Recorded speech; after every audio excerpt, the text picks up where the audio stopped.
जय श्री हरि विष्णु, जय लक्ष्मी माता। प्रिय भक्तों, आज आप जिस देवसनी एकादशी व्रत कथा को सुनने जा रहे हैं वह केवल एक कहानी नहीं है, बल्कि भगवान श्री हरि विष्णु की असीम कृपा प्राप्त करने का दिव्य माध्यम है। शास्त्रों में कहा गया है कि आषाढ़ शुक्ल एकादशी के दिन भगवान श्री हरि विष्णु योग निद्रा में चले जाते हैं। इसी दिन से चातुर्मास का आरंभ होता है। जो भक्त श्रद्धा, विश्वास और एकाग्र मन से इस व्रत कथा को सुनते या सुनाते हैं, उनके जीवन के अनेक कष्ट दूर होने लगते हैं और भगवान विष्णु की विशेष कृपा प्राप्त होती है।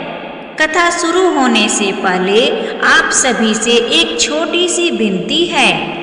अपने मन को शांत करें, भगवान विष्णु का स्मरण करें और पूरे विश्वास के साथ कथा को अंत तक अवश्य सुनें।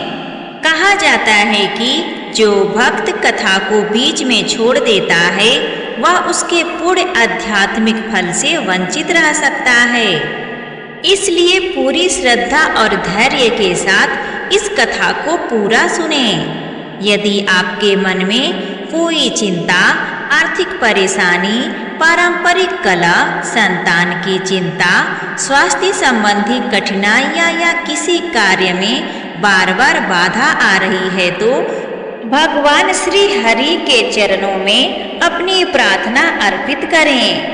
सच्चे मन से सुनी गई यह कथा आपके जीवन में नई आशा, सकारात्मकता और भक्ति का संचार कर सकती है। आइए कथा प्रारंभ करने से पहले सभी भक्त एक साथ श्रद्धा से बोलें, ओम नमो भगवते वासुदेवाय नमः। जय श्री हरि विष्णु भगवान, जय माता लक्ष्मी। प्रिय भक्तों, अब पूरे मन, श्रद्धा और विश्वास के साथ सुनिए देवसनीय एकादशी की संपूर्ण व्रत कथा। एक बार धर्मराज युधिष्ठिर श्री कृष्ण से कहते हैं, हे केशव, आषाढ़ शुक्ल एकादशी का क्या नाम है? इस व्रत के करने की विधि क्या है? श्री कृष्ण कहने लगे कि हे युधिष्ठिर, जिस कथा को ब्रह्मा जी ने नारद जी से कहा था वही मैं तुमसे कहता हूँ। एक समय नारद जी ने ब्रह्मा जी से यही प्रश्न किया था। तब ब्रह्मा जी ने उत्तर दिया कि हे नारद, तुमने कली युगी जीवों के उद्धार के लिए बहुत उत्तम प्रश्न किया है, क्योंकि देवसनीय एकादशी का व्रत सब व्रतों में उत्तम है। इस व्रत से समस्त पाप नष्ट हो जाते हैं और जो मनुष्य इस व्रत को नहीं करते वे नरकगामी होते हैं। इस व्रत के करने से भगवान विष्णु प्रसन्न होते हैं। अब मैं तुमसे एक पौराणिक कथा कहता हूँ, तुम मन लगाकर सुनो। सूर्यवंश में मागधा नाम का एक चक्रवर्ती राजा था जो सत्यवादी और महान प्रतापी था। वह अपनी प्रजा का पुत्र की भांति पालन किया करता था। उसकी सारी प्रजा धन्य धान से भरपूर और सुखी थी। उसके राज्य में कभी अकाल नहीं पड़ता था। एक समय उस राजा के राज्य में 3 वर्ष तक वर्षा नहीं हुई और अकाल पड़ गया। प्रजा अन्न की कमी के कारण अत्यंत दुखी हो गई। अन्न के न होने से राज्य में यज्ञ आदि भी बंद हो गए। एक दिन प्रजा राजा के पास जाकर कहने लगे कि हे राजा, सारी प्रजा त्राही त्राही पुकार रही है, क्योंकि समस्त विश्व की सृष्टि का कारण वर्षा है। वर्षा के अभाव से अकाल पड़ गया है और अकाल से प्रजा मर रही है। इसलिए हे राजन, कोई ऐसा उपाय बताओ जिससे प्रजा का कष्ट दूर हो जाए।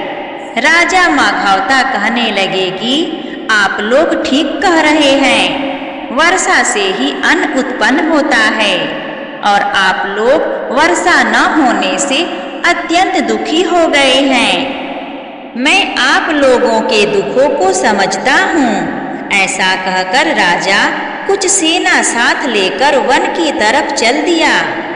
वह अनेक ऋषियों के आश्रम में भ्रमण करता हुआ अंत में ब्राह्मणी के पुत्र अंगिरा ऋषि के आश्रम में पहुंचा। वहां राजा ने घोड़े से उतरकर अंगिरा ऋषि को प्रणाम किया। मुनि ने राजा को आशीर्वाद देकर कुशल क्षेम के पश्चात उनसे आश्रम में आने का कारण पूछा।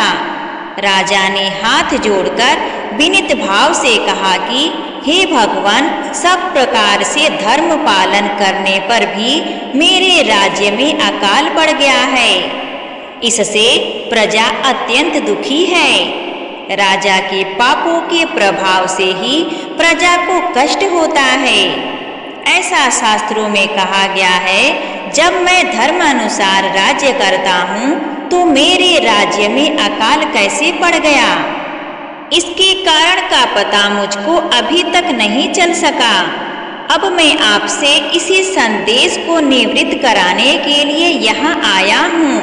कृपा करके मेरे इस संदेह को दूर कीजिए। साथ ही प्रजा के कष्ट को दूर करने का कोई उपाय बताइए। इतनी बात सुनकर ऋषि कहने लगे कि हे राजन, यह सतयुग सब युगों में उत्तम है। इसमें धर्म को चारों चरण सम्मिलित हैं, अर्थात इस युग में धर्म की सबसे अधिक उन्नति है। लोग ब्राह्मण की उपासना करते हैं और केवल ब्राह्मणों को ही वेद पढ़ने का अधिकार है। ब्राह्मण ही तपस्या करने का अधिकार रख सकते हैं, परंतु आपके राज्य में एक शूद्र तपस्या कर रहा है। इसी दोष के कारण आपके राज्य में वर्षा नहीं हो रही है। इसलिए यदि आप प्रजा का भला चाहते हो तो उस शूद्र का वध कर दो। इस पर राजा कहने लगा कि महाराज, मैं उस निरपराध तपस्या करने वाले शूद्र को किस तरह मार सकता हूँ? आप इस दोष से छूटने का कोई दूसरा उपाय बताइए। तब ऋषि कहने लगे कि हे राजन, यदि तुम अन्य उपाय जानना चाहते हो तो सुनो। आषाढ़ मास के शुक्ल पक्ष की पद्मा नाम की एकादशी का विधि पूर्वक व्रत करो। व्रत के प्रभाव से तुम्हारे राज्य में वर्षा होगी और प्रजा सुख प्राप्त करेगी, क्योंकि इस एकादशी का व्रत सब सिद्धियों को देने वाला है और समस्त उपद्रवों का नाश करने वाला है। इस एकादशी का व्रत तुम प्रजा सेवक तथा मंत्रियों सहित करो। मुनि के इस वचन को सुनकर राजा अपने नगर को वापस आया और उसने विधि पूर्वक पद्म एकादशी का व्रत किया। उस व्रत के प्रभाव से वर्षा हुई और प्रजा को सुख पहुंचा। अतः इस मास की एकादशी का व्रत सब मनुष्यों को करना चाहिए। यह व्रत इस लोक में भोग कर और परलोक में मुक्ति देने वाला है। इस कथा को पढ़ने और सुनने से मनुष्य के समस्त पाप नाश को प्राप्त हो जाते हैं। प्रिय भक्तों, यहाँ पर यह कथा समाप्त होती है। अगर आपको यह कथा अच्छी लगी हो तो प्लीज़ कमेंट करके हमें ज़रूर बताइए और हमारे चैनल आरवी नई कहानियाँ को सब्सक्राइब करना ना भूलिए। प्रेम से बोलिए जय श्री हरि विष्णु भगवान की जय।